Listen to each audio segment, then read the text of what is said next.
A graça e a paz de Jesus, igreja.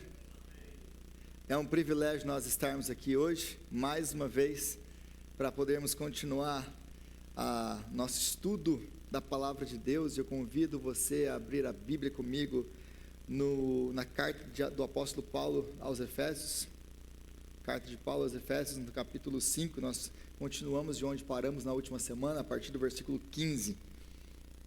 Carta do apóstolo Paulo aos Efésios, capítulo 5, a partir do versículo 15, nós lemos até o final do capítulo, versículo 33.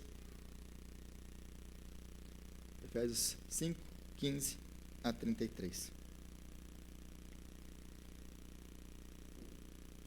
Eu creio que os irmãos encontraram. Diz assim a palavra de Deus: tenham cuidado com a maneira com que vocês vivem, que não seja como insensatos, mas como sábios, aproveitando ao máximo cada oportunidade, porque os dias são maus. Portanto, não sejam insensatos, mas procurem compreender qual é a vontade do Senhor. Não se embriaguem com o vinho que leva à libertinagem, mas deixem-se encher pelo Espírito, falando entre si com salmos, hinos e cânticos espirituais, e louvando de coração ao Senhor, dando graças constantemente a Deus Pai por todas as coisas, em nome do nosso Senhor Jesus Cristo. Sujeitem-se uns aos outros por temor a Cristo. Mulheres, sujeitem-se cada uma ao seu marido, como ao Senhor, pois o marido é o cabeça da mulher, como também Cristo é o cabeça da igreja, que é o seu corpo, da qual ele é o Salvador. Assim como a igreja está sujeita a Cristo, também as mulheres estejam sujeitas em tudo aos seus maridos. Maridos, ame cada um a sua mulher, assim como Cristo amou a igreja e entregou-se por ela para santificá-la, tendo-a purificado pelo lavar da água mediante a palavra, e para apresentá-la a si mesmo como igreja gloriosa, sem mancha, nem ruga ou coisa semelhante, mas santa e inculpável. Da mesma forma, os maridos devem amar cada um a sua mulher, como ao seu próprio corpo. Quem ama a sua mulher, ama a si mesmo. Além do mais, ninguém jamais odiou o seu próprio corpo, antes o alimenta e dele cuida, como também Cristo faz com a igreja, pois somos membros do seu corpo. Por esta razão, o homem deixará pai e mãe, e se unirá à sua mulher, e os dois se tornarão uma só carne. Este é um mistério profundo, refiro-me, porém, a Cristo e à igreja. Portanto, cada um de vocês também ame a sua mulher, como a si mesmo, e a mulher trate o marido com todo o respeito. Palavra de Deus. Senhor, nós te louvamos e exaltamos pela sua palavra e pelo privilégio que nós temos de ler a sua palavra e agora de expor a sua palavra. E nós clamamos a ti, ó Pai, que o Senhor venha nos dar entendimento, olhos abertos, ouvidos abertos, mente iluminada, um coração como um terreno fértil que vai receber agora as sementes que vão ser plantadas, e que essas sementes, elas venham mesmo criar raiz, e venham mesmo crescer nas nossas vidas, e venham dar frutos para o louvor da sua glória. Deus abençoa a exposição da sua palavra, para a glória do seu próprio nome, para a exaltação do Senhor Jesus Cristo, e para o bem do teu povo. É a nossa oração, em nome de Jesus. Amém. Na última semana nós começamos o capítulo 5, hoje nós concluímos o capítulo 5, e como nós temos estudado no livro de Efésios, nós temos visto, e eu disse isso na última semana e repito agora, que nós temos uma espinha dorsal em todo o livro de Efésios, que é a metáfora do andar, a palavrinha grega peripatel, que o apóstolo Paulo ele usa desde o capítulo 2. No capítulo 2 é a primeira vez que ele usa logo de começo, e ele fala da condição do homem sem Cristo. Como que nós andávamos sem Cristo? Nós andávamos em transgressões e pecados. Mas aí no capítulo 2, no versículo 10, ele faz um contraste. Mas agora nós somos chamados a andar em boas obras. Uma vez que agora nós estamos em Cristo, nós andamos em boas obras. Ele continua o contraste agora no capítulo 4, a partir do versículo 1, quando ele diz assim: andem de modo digno da vocação que vocês foram chamados. Então nós somos chamados a andar de modo digno do Senhor, da vocação que nós temos em Cristo Jesus. E aí ele faz um contraste de novo com o versículo 17: não andem como os gentios. E é interessante esse contraste que ele faz: andem como dignos da vocação, e ele fala: não andem como os gentios, visto que Éfeso era uma igreja predominantemente gentílica. Então ele está falando para eles: vocês não andem mais como vocês costumavam andar, gentios, porque agora vocês têm um novo Senhor, agora vocês têm um novo Pai, agora vocês têm uma nova natureza. Então, capítulo 2 e o capítulo 4, ele faz um contraste. Primeiro no capítulo 2, depois no capítulo 4. Mas aí no capítulo 5, ele nos dá agora aqui basicamente 3 ordens que nós já vimos. No capítulo 5, versículo 2, ele diz: andem em amor. Então ele nos chama aqui, ele nos ordena a andar em amor, como nós vimos na última semana. No capítulo 5, ainda no versículo 8, ele diz: andem como filhos da luz. Esse foi o nosso tema da última semana: andando como filhos da luz. E no capítulo 5 ele nos mostra o que era andar como filho da luz, o que era andar no temor do Senhor, o que é andar em amor. Então isso tudo que ele começou no capítulo 4, e o capítulo 4, até o capítulo 6, estão tudo conectado aqui. Depois que ele estabeleceu no capítulo 1 ao capítulo 3, a base teológica da nossa salvação, uma vez que nós fomos salvos, uma vez que nós agora não estamos mais mortos em delitos e pecados, agora nós andamos em novidade de vida. A partir do capítulo 4, então, ele vai nos dar a ética cristã, como que aqueles que foram salvos, capítulo 1, 2 e 3, devem andar agora, capítulo 4, 5 e 6. Essa é a divisão de todo o livro. E hoje nós vamos ver então que a partir aqui do versículo 15, ele nos chama a andar, mais uma vez, continuando a metáfora do andar: andem como sábios e não como tolos. E a pergunta que nós temos e que ele vai responder aqui é: o que é andar como sábio? Como nós podemos andar como sábios? O que significa isso? O que significa isso? Ele vai responder a partir do versículo 16. Andar como sábio é andar aproveitando todas as oportunidades. Andar como sábio é entender a vontade do Senhor. Andar como sábio é ser cheio do Espírito Santo. Andar como sábio é adorar em comunidade. Andar como sábio é se submeter uns a outros por temor de Cristo. E aí esse último versículo 21 aqui, ele vai nos mostrar claramente como que isso funciona dentro da nossa própria casa. Porque é dentro da nossa própria casa que nós temos a maior oportunidade para viver todo o chamado cristão, para andar como sábios, para andar como os filhos da luz, para andar em amor. Tudo que nós vimos e que ele nos ensinou até agora, aqui, ele tem que se tornar prática de vida, tem que ser vivido em primeiro lugar dentro das nossas casas. E é por isso que ele vai falar então a partir do versículo 22 sobre os casamentos. E se você não estava aqui, na época, esse capítulo do versículo 21 ao 33 aqui, eu tenho uma série de pregações de 10 mensagens só nesses versículos. Então se você não assistiu e você quer aprofundar essa questão de casamento, aí você vai ter que assistir uma outra série que já foi feita aqui na igreja. Mas hoje eu vou abordar isso aqui de um outro ângulo diferente do que eu fiz na última série lá com as 10 mensagens.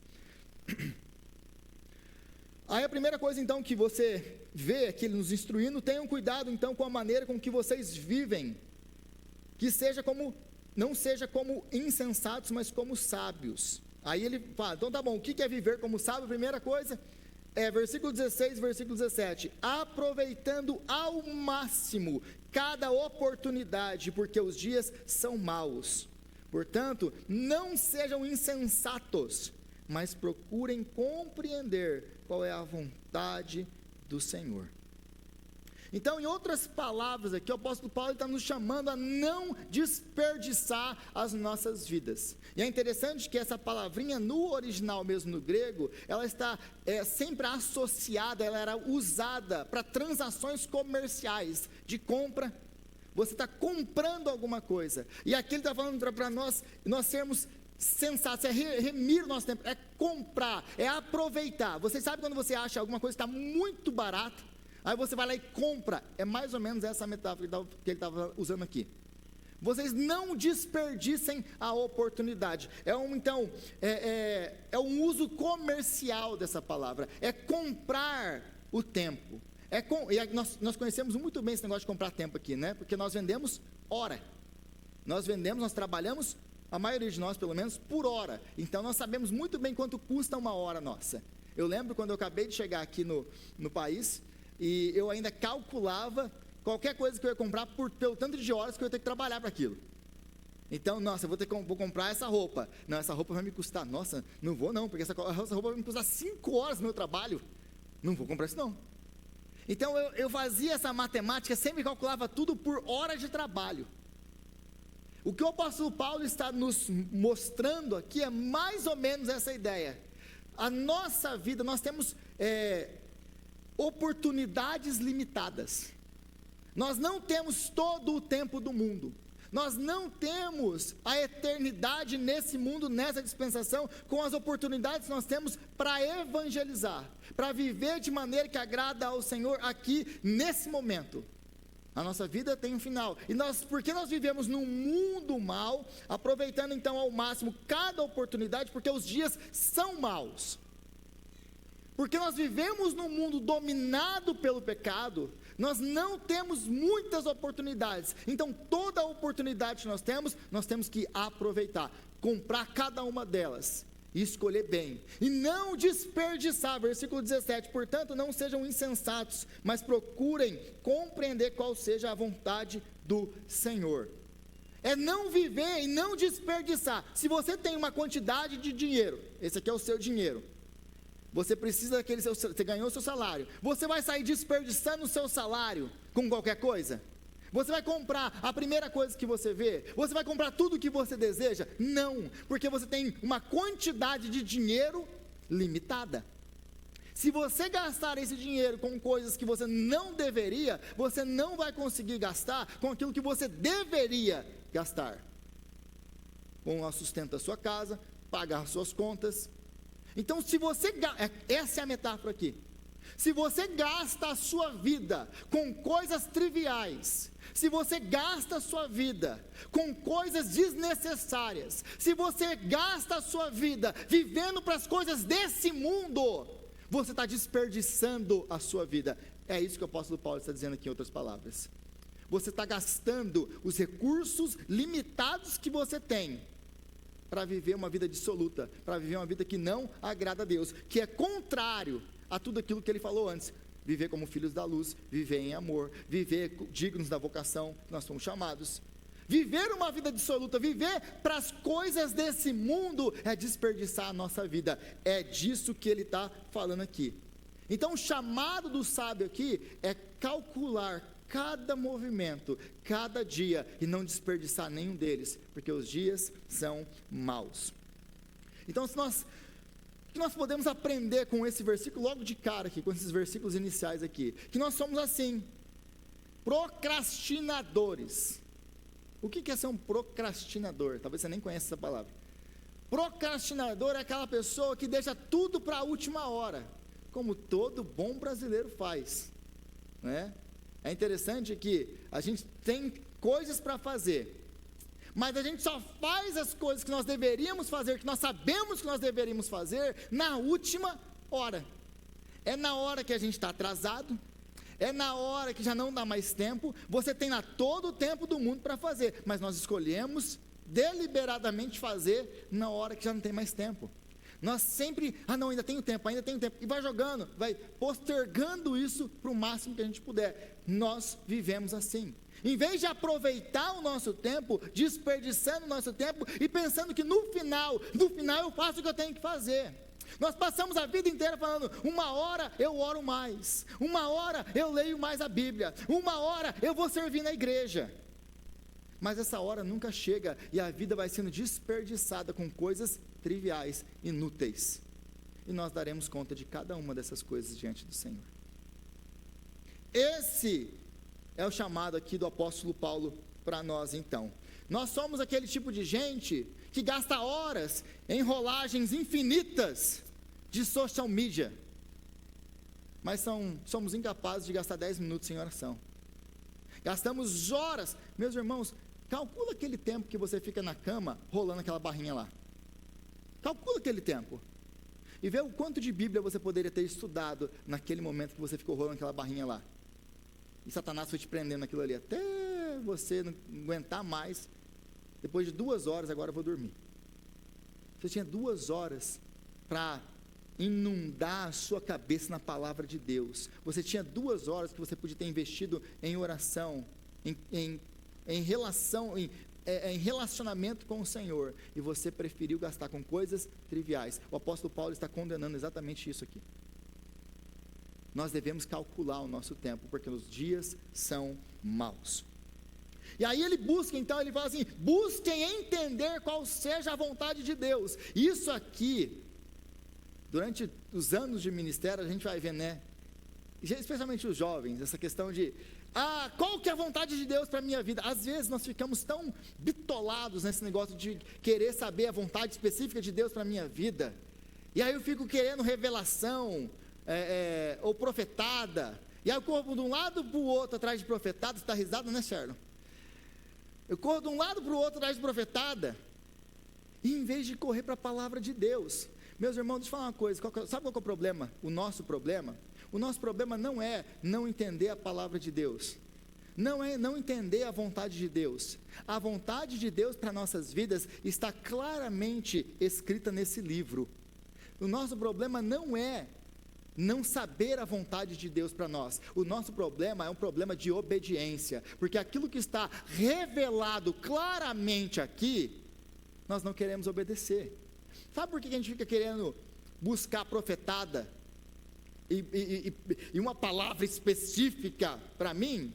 Porque nós não queremos obedecer o que está claramente revelado aqui. O nosso problema não é que nós não conhecemos a palavra, nós não conhecemos a vontade de Deus, nós conhecemos, nós não queremos submeter a elas. Esse é o nosso problema. Por quê? Por exemplo, se você pegar tudo que você vai ouvir hoje aqui, se você pegar tudo que você ouviu na última semana, não vou nem falar do resto de todos os anos que eu tenho pregado aqui, você pegar só dessas últimas 2 semanas e aplicar isso aqui na sua vida, a sua vida já vai ser transformada. Então, nós busquem a vontade de Deus. Mas aí a gente pensa assim, o apóstolo Paulo agora ele vai falar, não, nós temos que buscar a palavra de Deus aí, buscar a vontade de Deus, então a gente vai ter que correr atrás para saber qual que é isso aí. O apóstolo Paulo não deixa isso para nós. Ele vai deixar para nós aqui o que é a vontade de Deus. Os próximos versículos vão deixar muito claros para nós, por exemplo, no relacionamento do marido com a sua esposa. Ele vai deixar muito claro para nós como que ele espera que as esposas se relacionem com seus maridos e como que os maridos se relacionem com as suas esposas. Essa é a vontade de Deus para a sua vida. Então, buscar a vontade de Deus para a sua vida nada mais é do que você ler a palavra de Deus e obedecer a palavra de Deus. Não é um mistério, mas nós gostamos do mistério. Nós gostamos, sabe por que nós gostamos do mistério? Porque nós temos a desculpa de falar que nós não entendemos direito. Mas a gente não tem essa desculpa, porque a Bíblia está muito clara no que a gente tem que fazer, no que a gente não tem que fazer. Mas a gente fica perdendo nosso tempo com outras coisas que não deveríamos. Então, nosso problema é obedecer, nós não queremos obedecer a palavra de Deus. Aí no versículo 18, ele continua, né, sobre o que é, então, aproveitar o máximo e viver essa vida de sábio. Versículo 18, não se embriaguem com o vinho que leva à libertinagem, mas deixem-se encher pelo Espírito. Então, a segunda coisa que ele vai nos falar aqui, não encham a cara de vocês. E aí a gente pensa, nossa, é o apóstolo Paulo falando isso no Novo Testamento. É só ser para o Antigo Testamento. Lá abre o livro de Provérbios lá. Tem uma descrição muito clara lá de alguém que está alterado, né, que está bêbado lá. E o livro de Provérbios toda hora fala contra o vinho, contra a bebida alcoólica. Aí nós temos, até mesmo dentro do Império Romano aqui, os filósofos gregos já tinham falado, até mesmo os filósofos gregos já tinham falado, alertado contra o problema da embriaguez.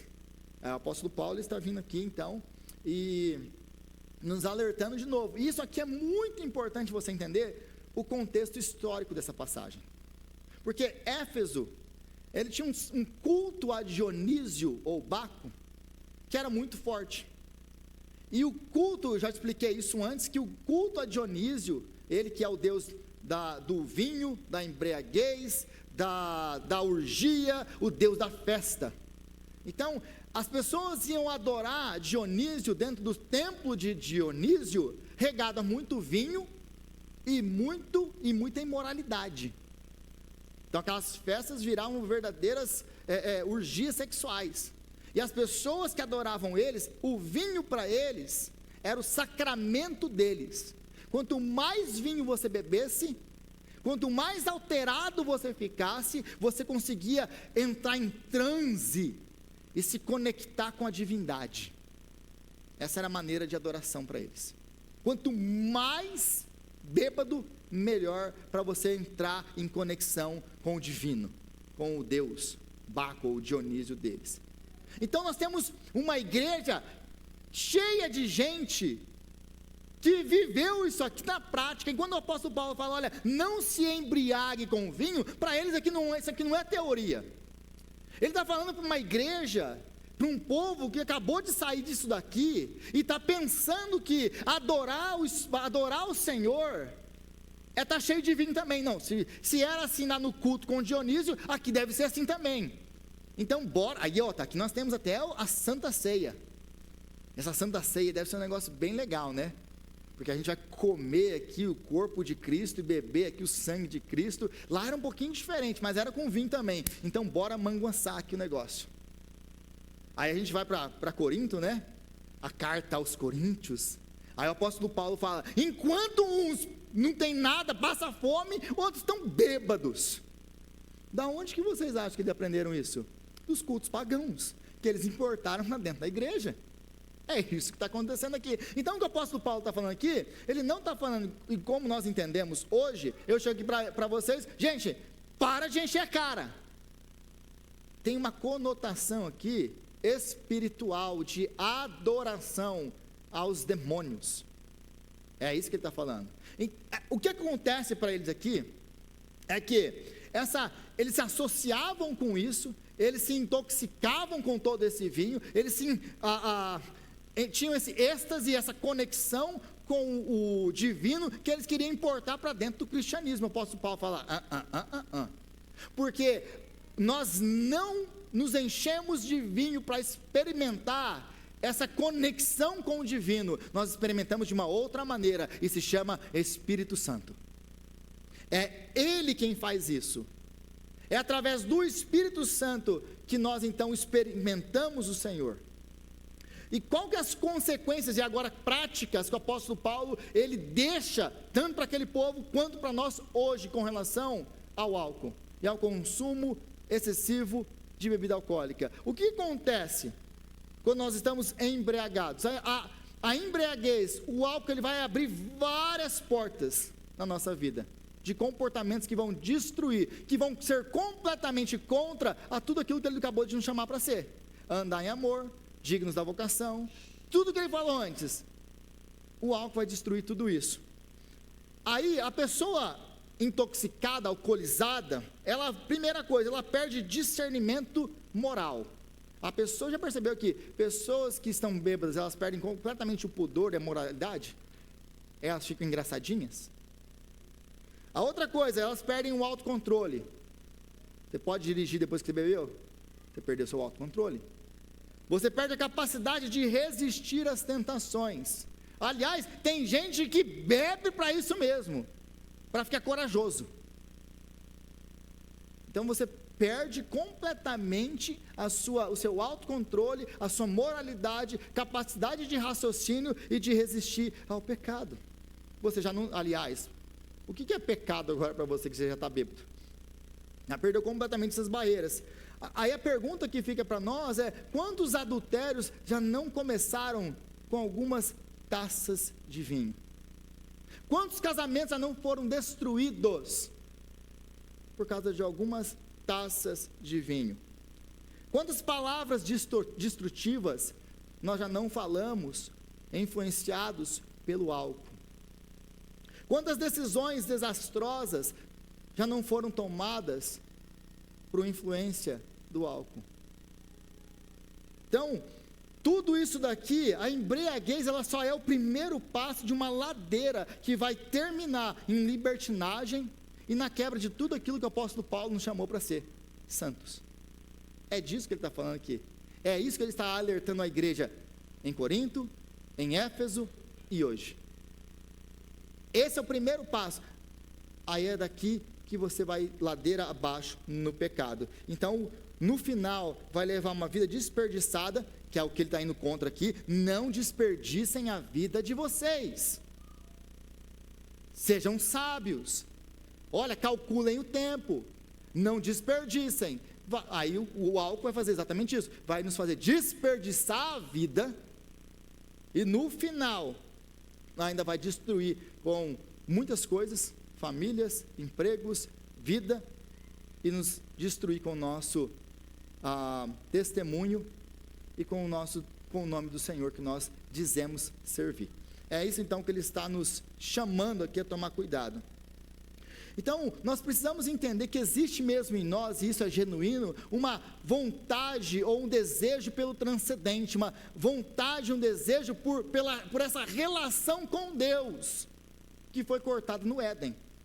Mas essa transcendência, essa experiência que nós queremos ter com o divino, que eles faziam através do álcool, tem gente que faz até hoje através do álcool, das drogas, do entretenimento, enche a cara dessas coisas aqui, para poder fazer o quê? Para saciar essa vontade e essa sede com o relacionamento com Deus. Mas o que o apóstolo Paulo está nos mostrando aqui, é que essas coisas são incapazes de preencher e de nos fazer nos relacionar com o transcendente, com o divino, com Deus. Existem então basicamente duas maneiras que nós podemos, ou que as pessoas pensam que existe, para a gente poder se relacionar com o transcendente.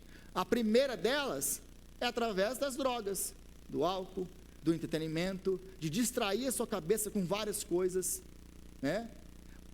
E essas, todas elas prometem alegria, mas o que elas entregam no final? Ressaca.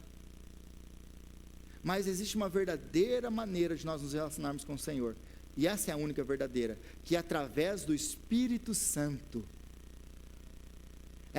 Então não sejam cheios de vinho, o literal que seria isso, não sejam cheios de vinho, sejam cheios do Espírito, porque só o Espírito Santo vai poder conectar vocês com o divino, vai poder conectar vocês com aquilo que Dionísio prometia através do vinho. Não é o vinho, é o Espírito que faz isso, conecta vocês com o Senhor, e no Senhor agora, vocês vão poder experimentar a verdadeira alegria, que vinho, drogas, entretenimento, sexo, nada pode preencher.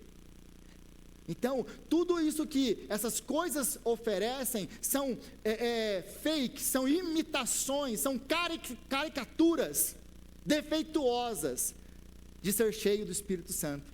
Aquilo que o vinho promete, é isso que o apóstolo Paulo está falando, é uma caricatura do que realmente é ser cheio do Espírito Santo, porque os dois vão alterar a sua mente. Ser cheio de vinho vai alterar a sua mente para o mal, mas ser cheio do Espírito Santo vai alterar a sua mente para as coisas de Deus. Essa é a distinção que ele quer fazer aqui para nós. Agora, mas o que é ser cheio do Espírito Santo? Porque agora ele nos chama aqui então a ser cheios do Espírito Santo. Ele vai nos responder. Ser cheio do Espírito Santo, versículo 19, falando e louvando a Deus. Depois ele vai falar no versículo 20, o que é ser cheio do Espírito Santo? É dar graças a Deus em todo o tempo. E no versículo 21, ele vai nos falar que é ser sujeitai-vos uns aos outros, é ser submisso, é ser sujeito. Nós vamos chegar no versículo 21, que o versículo 21 ele fala uns aos outros. E aí ele vai dividir esse uns aos outros no relacionamento de marido e mulher, que nós vamos finalizar com isso. Então, a primeira coisa que ele nos ensina, falando e louvando, versículo 19, falando entre si com salmos, hinos, cânticos espirituais, cantando e louvando de coração. Opa, tem uma coisa aqui. Primeiro, falando entre vocês como salmos, hinos e cânticos. Salmos é uma referência ao que nós temos, o saltério. Nós temos os 150 salmos na Bíblia. Os judeus, você sabe que eles foram escritos, são cânticos.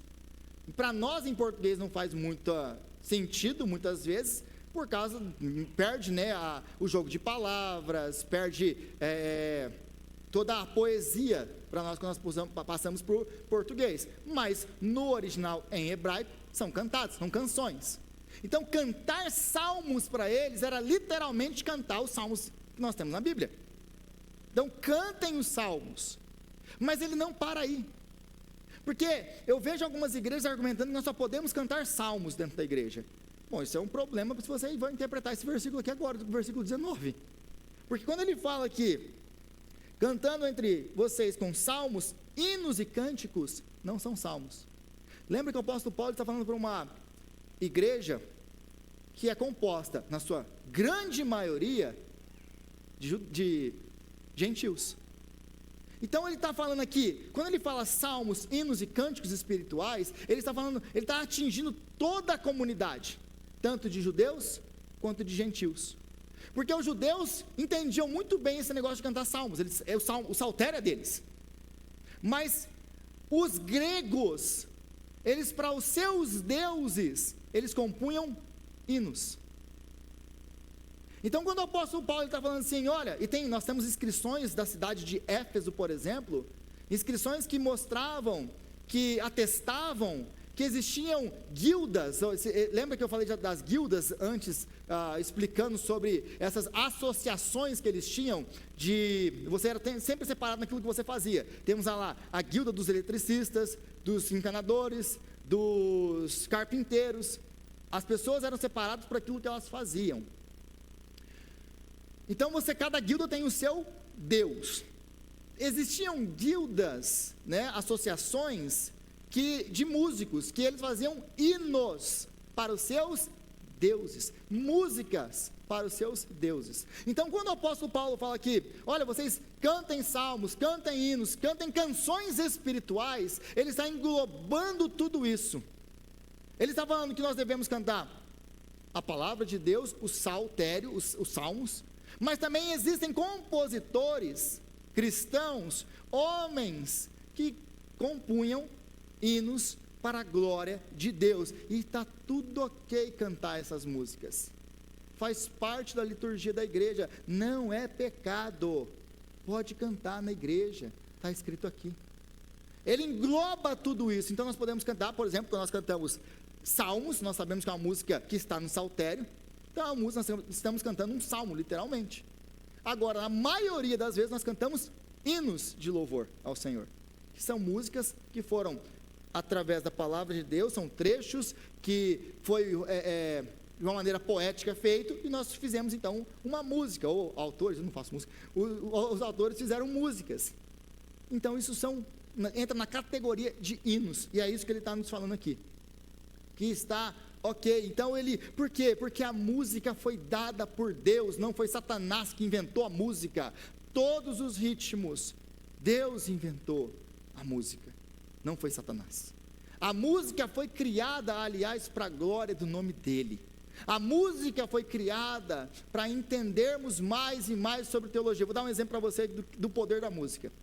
Você que não, talvez como eu, que não andou, que não cresceu dentro da igreja, você escutou muita música do mundo. Há 10, há 15, está na igreja talvez como eu, há 20 anos. Mas quando você escuta aquela música do mundo que tocou lá na sua infância, toca uma frase da música, você lembra do quê? Da música inteira. Esse é o poder da música. Quando então a música foi dada para nós, com essa grande ferramenta de nos ensinar teologia, é por isso que nós devemos prezar sempre por músicas que nos ensinem a palavra de Deus, porque aquilo fica na sua cabeça. E como é bom quando você está, de repente você está ali dirigindo e vem aquele hino na sua cabeça e você começa a cantar e louvar o Senhor. Porque você não precisa mais nem de música no seu carro, ou você está em algum lugar trabalhando e vem aquela música na sua cabeça e aí de novo você está cantando e adorando o Senhor, em todo tempo, em qualquer lugar, porque você está saturado disso aqui. Mas é importante que ele fala aqui no finalzinho do versículo,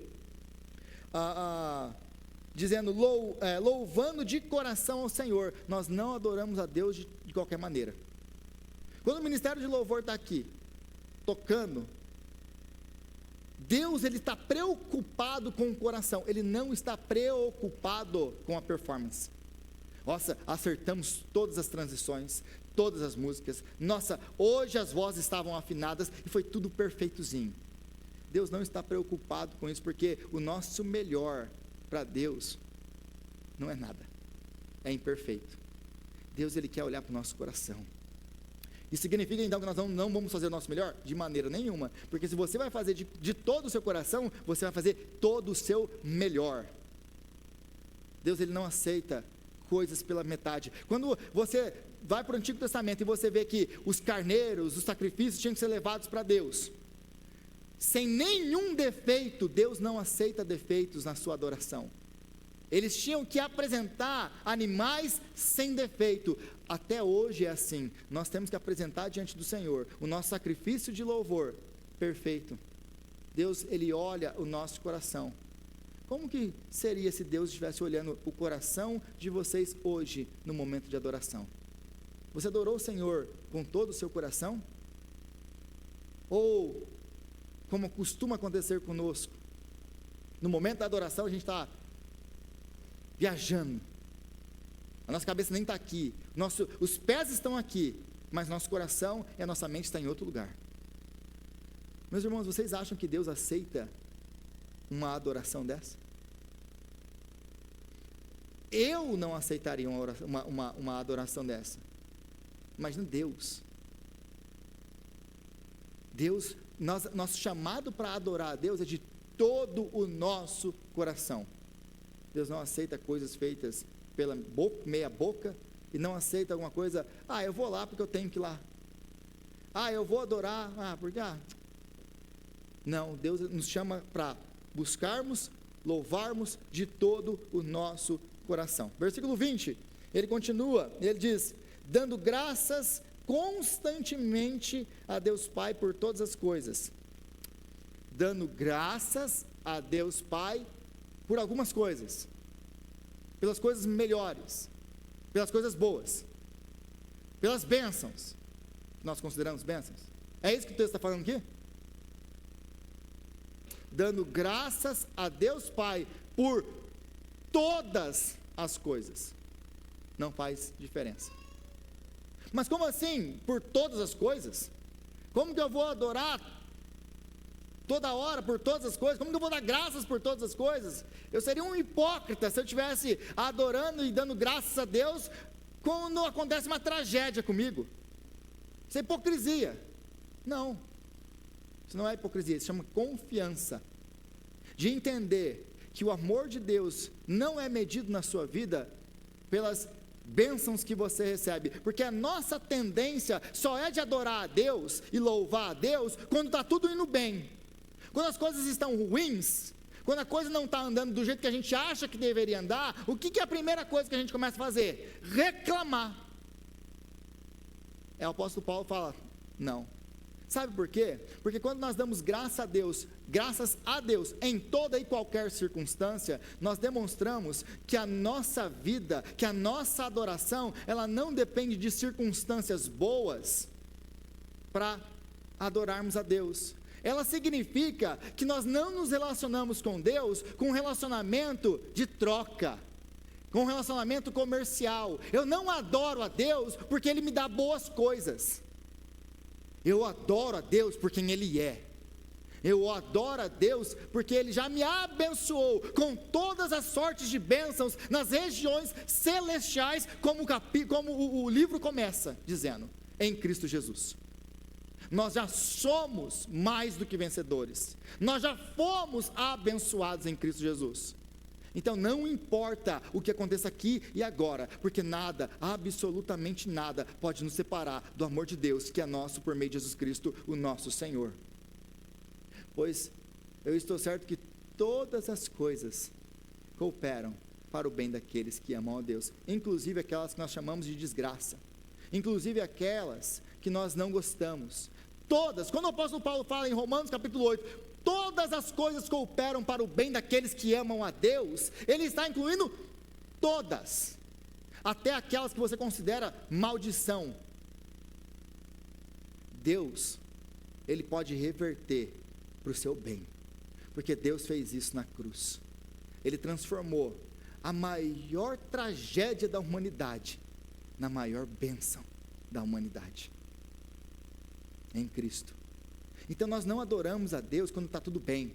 Se Deus fizer, Ele é Deus. Se Ele não fizer, Ele é Deus. Eu gosto muito da história dos 3 amigos de Daniel. O Nabucodonosor, ele chega para eles e fala: vocês não vão adorar a minha imagem, não? Vocês não sabem que eu tenho poder para mandar vocês para a fornalha? Se vocês não adorarem, eu vou mandar vocês para lá. O Nabucodonosor é o seguinte: você pode mandar a gente para lá, e o Deus que nós servimos, Ele é capaz de nos tirar de lá e de nos salvar das tuas mãos, mas saiba de uma coisa: se Ele não fizer, nós não vamos adorar a imagem. Ele pode fazer, mas se Ele não fizer, Ele continua sendo o nosso Deus, e eu vou continuar adorando Ele da mesma maneira, porque o meu relacionamento com Deus não é condicionado a bênçãos materiais, a livramentos físicos. O meu relacionamento com o Senhor é baseado em uma única coisa: Ele me amou em Cristo Jesus. É isso, é só isso. Então o nosso chamado é para dar graças em todo o tempo. E aí nós entramos no versículo 21, e infelizmente para nós, eu não sei qual versão da Bíblia que você tem, mas a NVI, no versículo 21, sujeitem-se uns aos outros por temor a Cristo. Ele faz uma separação entre o versículo 21 e o versículo 22. Mulheres, sujeitem-se cada uma ao seu marido, como ao Senhor. Mas é interessante aqui que no texto original em grego, primeiro, no versículo 22, não tem esse verbo, sujeitem-se. Esse verbo está apenas no versículo 21. Então o versículo 21, ele governa o que vem depois dele aqui.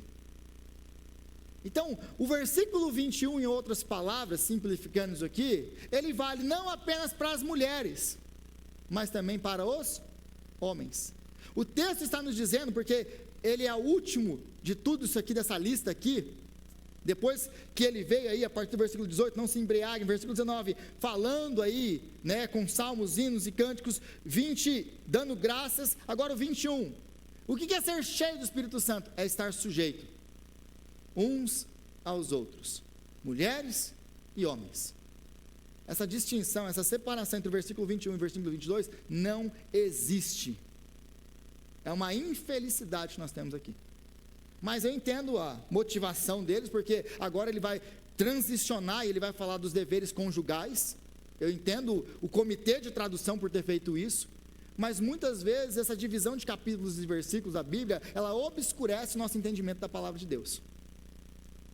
E é por isso que nós precisamos estudar a palavra de Deus. Então, esse particípio grego aí, o sujeitando-se, né?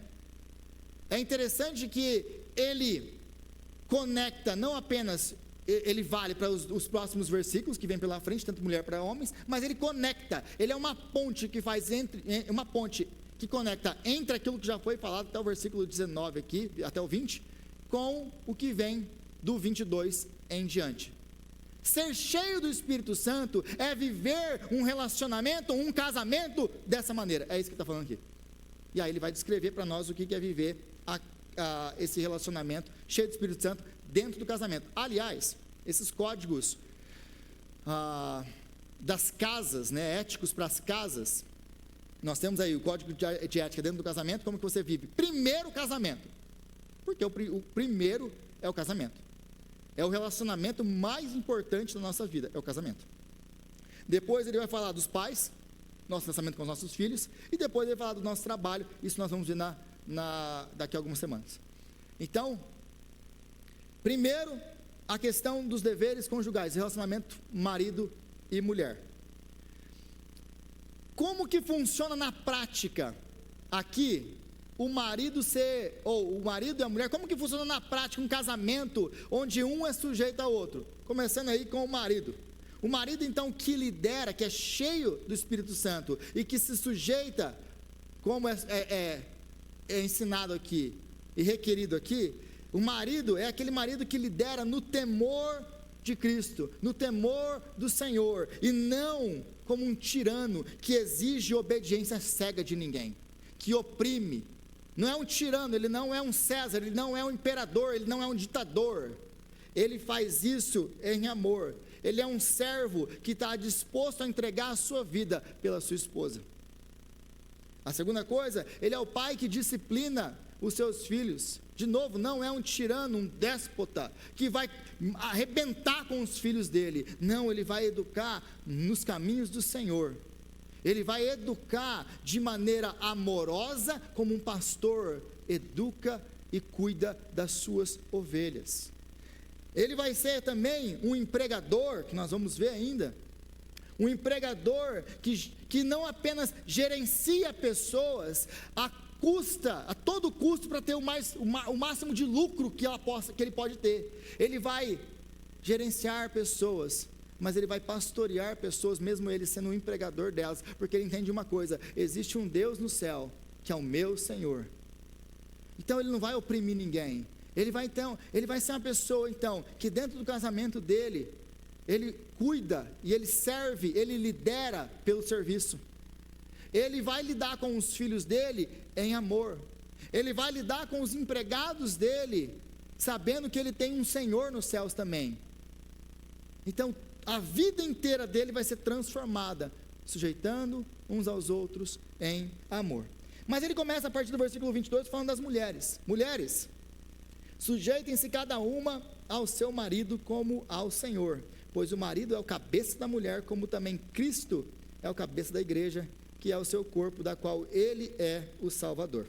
E aqui a gente vem aquela palavrinha que as mulheres amam: submissão, sujeição. Aí eu já consigo até ver as bolinhas subindo, pup, pup, pup. Ninguém, nem homem nenhum manda em mim. Ainda mais na época que nós vivemos, na época do feminismo. Aliás, deixa eu abrir uma aspas aqui na minha pregação, só para eu explicar um pouquinho para vocês, porque vocês pensam que esse negócio de feminismo começou agora, e não começou. Na época do apóstolo Paulo, no primeiro século, nós temos o que o Bruce Winter, nos seus livros, né, sobre o contexto histórico do primeiro século. Se você quer ler um especialista nessa área, você vai ler o Bruce Winter. O Bruce Winter, ele nos fala das novas mulheres que apareciam naquela época. As novas mulheres eram matronas gregas, ou romanas, mulheres de alta posição que tinham dinheiro. E essas mulheres, elas não queriam mais se sujeitar aos seus maridos. Aí elas tiravam os seus véus. O véu, ele era nada mais, nada menos do que o símbolo de submissão da mulher ao homem. Quando a mulher tem um véu sobre a cabeça, o casamento era o desvelar, a mulher agora ela está velada para o seu marido, velada para todos os homens e desvelada apenas para o seu marido. Então, quando a mulher está velada na presença de todos, quando ela está com o véu, significava que a mulher, ela está submissa ao seu marido. Essa mulher é uma mulher casada, o que para nós seria hoje a aliança de casamento. Ela em público, ela tinha o véu, e o véu mostrava: eu sou uma mulher que não estou disponível sexualmente. Porque era muito comum naquela época, os homens, lembra daquele contexto que eu expliquei na última semana, os homens, eles casavam por conveniência para manter família, mas eles tinham prazeres sexuais com outros homens ou meninos ou outras acompanhantes.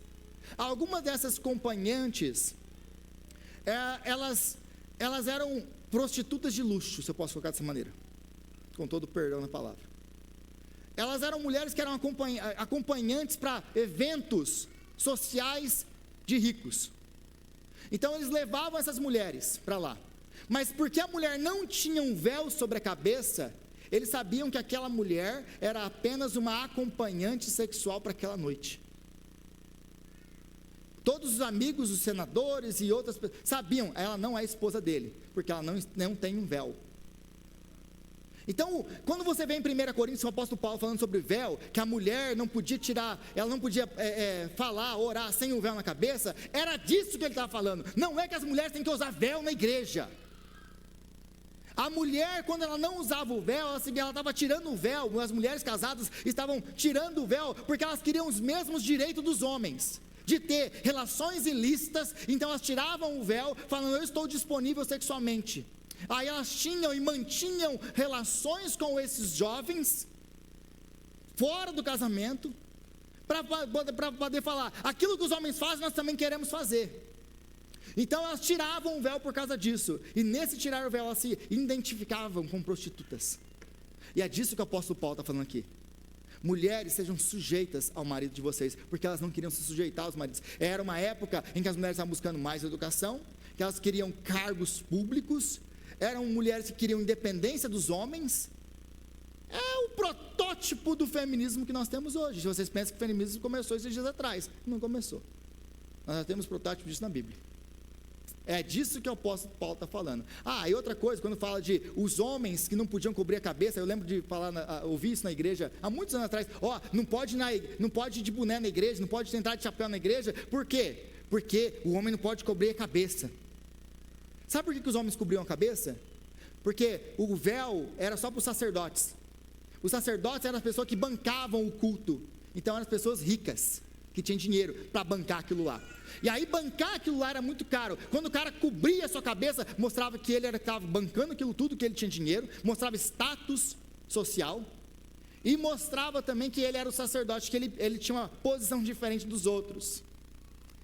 Aí quando o apóstolo Paulo fala isso, porque os ricos vão entrando na igreja, eles começam a querer colocar essas práticas pagãs dentro da igreja. Aliás, todos os problemas de 1 Coríntios, se você estudar, são quando os ricos entraram na igreja. Os ricos entram na igreja e aí eles querem importar essa cultura greco-romana para dentro da igreja, e é onde há problema.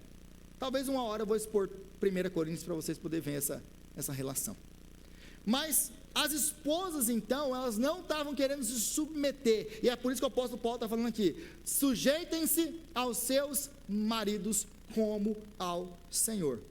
E é interessante aqui, porque essa sujeição, a palavra sujeitar-se aqui, a voz aqui, nós temos em português a voz passiva, e nós temos a voz ativa em português, mas no grego eles têm aquilo que é o meio, uma voz no meio aí, que ela não é nem passiva nem ativa.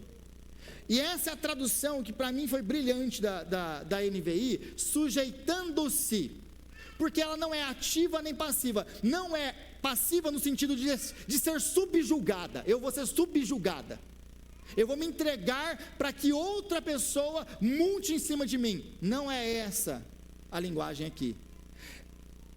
Essa linguagem aí, do meio, é uma linguagem de, ela está fazendo aquela ação de uma maneira que ela se entrega voluntariamente, mas se submetendo à vontade de outro.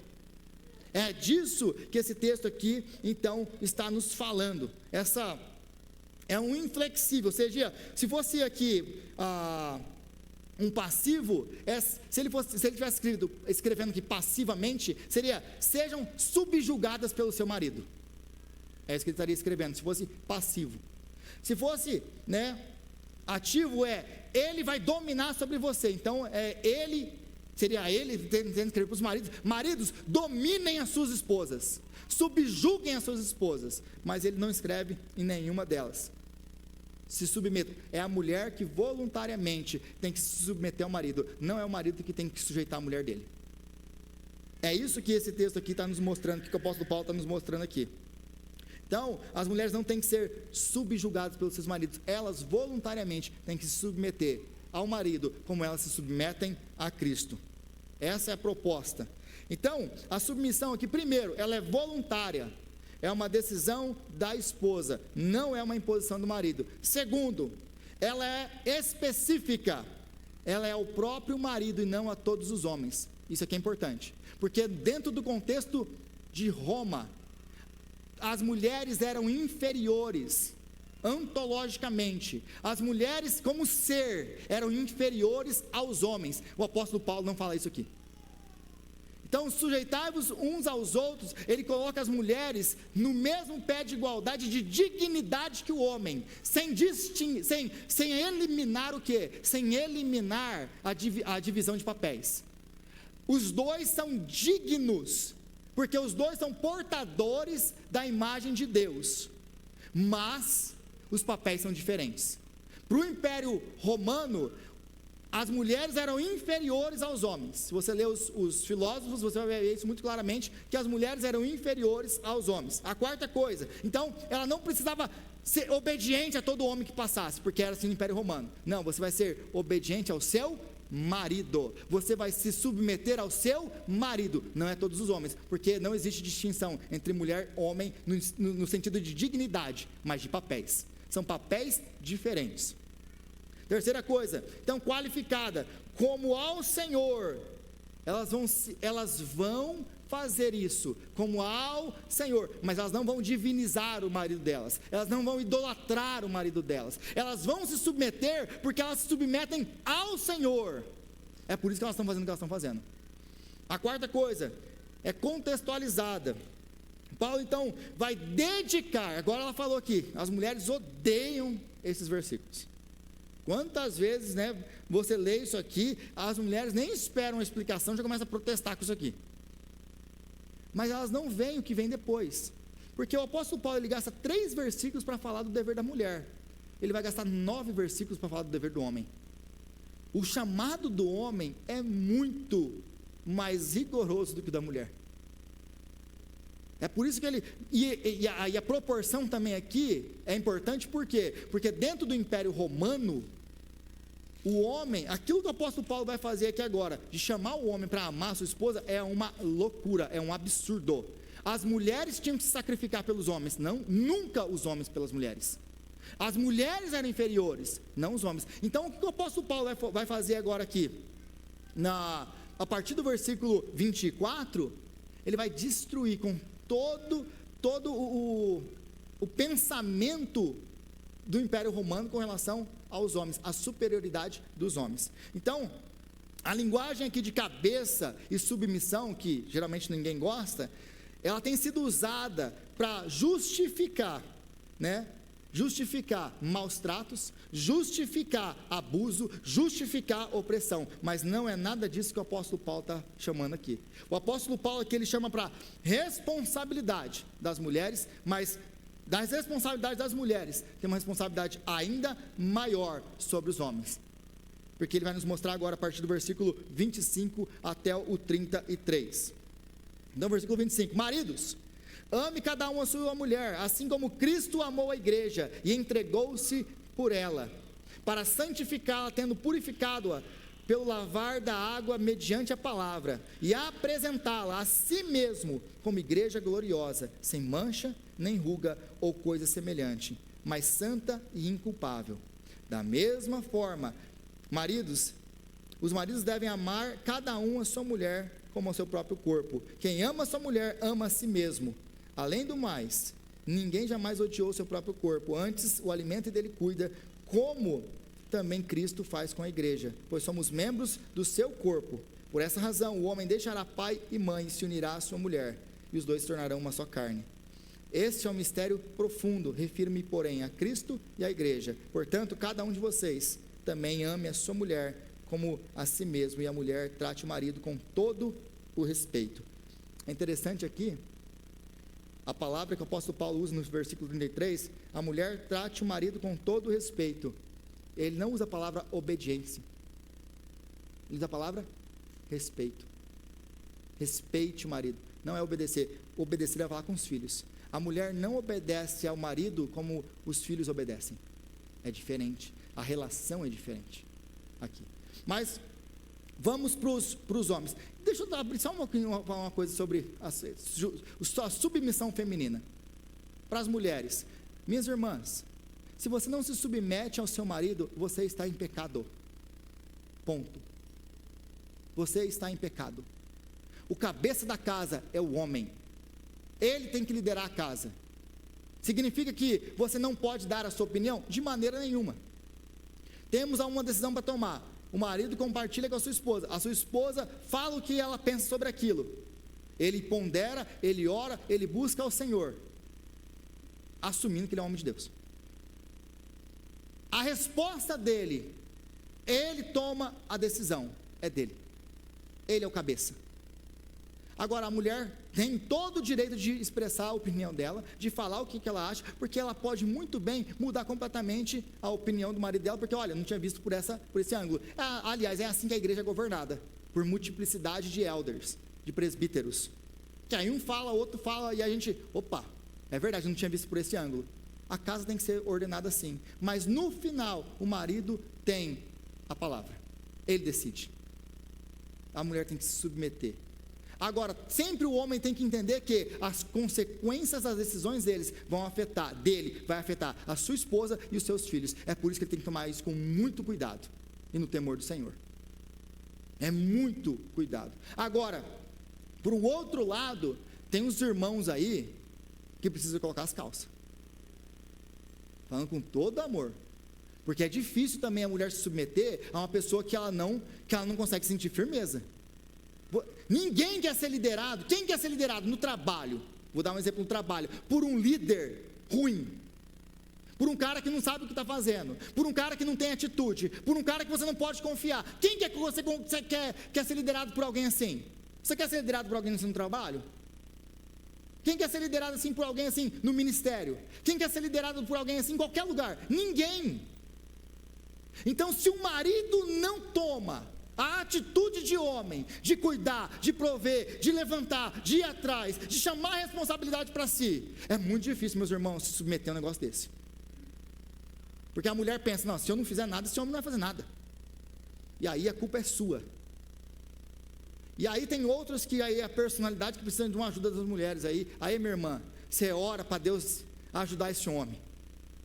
E dar graça para esse homem. Mas maridos então, amem as suas esposas, ponto. Isso aqui para nós, nossa, que coisa normal, né? Marido ama a sua esposa.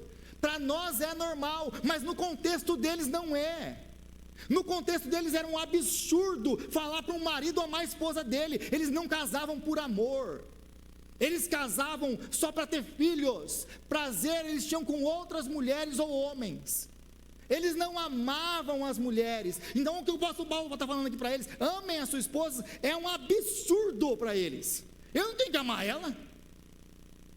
Aí quando ele fala, se sacrifiquem por ela, aí ele perdeu a razão mesmo. Aí o cara ficou louco. Porque para eles, a mulher tem que sacrificar pelo homem, não o oposto. Então o apóstolo Paulo está sendo completamente contra a cultura aqui, nas suas palavras. Completamente. Então, ele mostra que vocês têm que amar, e ele não coloca condição, isso aqui é muito importante, ele não coloca condição. Por que ele não coloca condição? Porque o homem é chamado para amar a mulher, independente de qualquer coisa. Nós somos chamados para amar as nossas esposas, como Cristo amou a igreja. Como que Cristo amou a igreja? Ele nos encontrou na sarjeta, no lamaçal do nosso pecado, e ele nos amou. Cristo nunca nos amou porque nós éramos bonzinhos, porque nós estávamos limpinhos, por nada em nós. Cristo decidiu nos amar, e ele nos amou, e nos amou até o fim. O chamado do apóstolo Paulo aqui é muito sério para os homens. Homens, amem a sua esposa, as suas esposas, como Cristo amou a igreja e se entregou por ela. É um chamado de abnegação, é um chamado de serviço. A esposa não é escrava do marido, é um marido que se sacrifica por ela, não o contrário. Esse é o chamado. Porque geralmente nós vemos as nossas esposas sacrificando por nós, mas o chamado da Bíblia é diferente. É o homem que sacrifica pela mulher. E aí, meu irmão, minha irmã, vai ser muito fácil você se submeter, irmãos. É muito fácil a sua esposa se submeter a um homem que faz isso, que se sacrifica por ela, que a ama dessa maneira. Você pode ter certeza que você não vai ter problema de submissão quando você amar sua esposa dessa maneira. Porque é muito fácil ela ser liderada por alguém assim. Mas por um déspota, por um tirano, por alguém que não sabe o que está fazendo, por alguém que não toma atitude, ninguém quer ser liderado por ninguém assim. Não é só as mulheres. Você também não quer ser liderado por ninguém assim. Então, o marido cristão, ele está sempre perguntando: que sacrifício de tempo, de energia, de preferências pessoais que eu tenho, que eu posso abrir mão? O que eu tenho que sacrificar pelo bem-estar dela, para poder santificá-la, para poder ajudá-la, para poder edificá-la? O que eu posso fazer? Esse é o nosso papel, esse é o nosso chamado. Então o marido cristão, ele não é, mais uma vez, um tirano, que exige serviço, que exige que a mulher abaixe a cabeça, obedeça a ele cegamente. Não, ele a conquista e ele lidera pelo serviço, como Cristo assim nos ensinou. Como que Cristo ensinou aos apóstolos para que eles liderassem a igreja dele? Ele lavou os pés deles. Assim como eu fiz, façam com os outros. O nosso chamado como líderes é o serviço, é o líder servidor. Então, fechando aqui, concluindo tudo isso aqui, nós fechamos com o versículo 31 e 32, quando o apóstolo Paulo fala assim: olha, grande é esse mistério, refiro-me, porém, a Cristo e à igreja. Meus irmãos, tudo na palavra de Deus aponta para Cristo, tudo. Então, quando o apóstolo Paulo reinterpreta agora, aplicando isso aqui a Cristo, ele mostra que Cristo é o cumprimento de todo casamento. O casamento foi criado para demonstrar o evangelho de Jesus Cristo. Quando o homem ama sua mulher de maneira sacrificial, ele está mostrando como Cristo amou a sua igreja. Ele está pregando o evangelho com a sua vida para um mundo que está nos vigiando constantemente, para um mundo que quer acabar com o casamento. Quando a mulher se submete ao marido como ao Senhor, ela vai mostrar como que Cristo se submeteu ao Pai até a morte, e morte de cruz. Quando nossos casamentos andam nesse padrão que o Evangelho nos ensina, que o apóstolo Paulo acabou de nos mostrar aqui, nós glorificamos o nome de Deus através do nosso casamento. Nós somos uma expressão vívida do que é o Evangelho para as pessoas que estão nos vendo. Contudo, quando o nosso casamento é disfuncional, quando o nosso casamento é um desastre, quando o nosso casamento é só briga, é só problema, é só discussão, é mulher que não se submete, é o marido que não sabe liderar, e isso vai gerando todo tipo de caos, é os filhos que estão uma bagunça. Quando a nossa família, o nosso casamento está acabado, está destruído lá, por causa da nossa desobediência à palavra de Deus, nós estamos fazendo um desfavor para o Evangelho. Você e eu, nós envergonhamos o Evangelho com casamentos que não glorificam a Deus, porque o casamento foi criado para mostrar a glória de Deus revelada no Evangelho. Então, nosso chamado é cuidar dos nossos casamentos, não apenas do nosso testemunho pessoal particular, nós somos chamados para cuidar do nosso casamento. E é disso que o apóstolo Paulo nos ensina sobre essas coisas hoje. Senhor, nós te louvamos pela tua palavra, te agradecemos por tudo isso que o Senhor nos ensinou através da sua palavra hoje, e pedimos a ti, Senhor, que o Senhor nos venha nos dar graça para viver o chamado da sua palavra, nos submetermos uns aos outros. Nos ajuda, Senhor, a nós homens a amar as nossas esposas como Cristo amou a igreja. Ajuda-nos, Senhor, as nossas esposas a se submeterem em amor. Ajuda-nos, ó Deus, a falar com salmos, cânticos, hinos. Ajuda-nos, Senhor, a viver de maneira digna do chamado do Senhor para nós. Ajuda-nos, ó Deus, a andar como sábios, aproveitando toda a oportunidade para poder viver e pregar o Evangelho de Cristo. É a nossa oração em nome de Jesus. Amém e amém.